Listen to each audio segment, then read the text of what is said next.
For our final story today, the Lincoln Embassy Suites was the site of this year's AgrAbility National Training Workshop.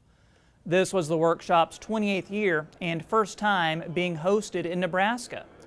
Over 200 agricultural producers with disabilities or chronic illness, their families, and professional staff were all invited.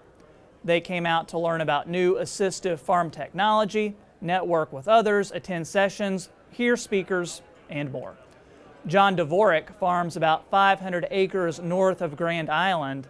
He was diagnosed with Parkinson's disease 14 years ago and doesn't think he'd still be farming if not for AgrAbility.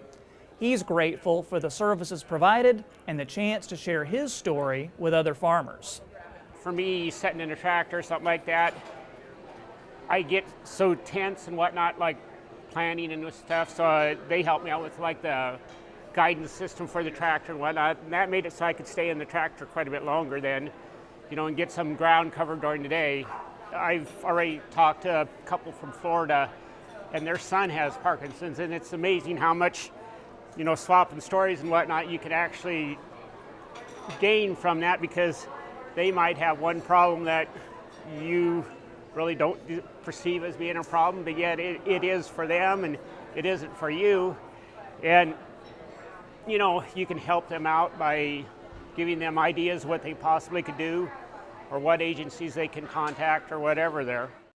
For more information on Nebraska AgrAbility, visit agrability.unl.edu.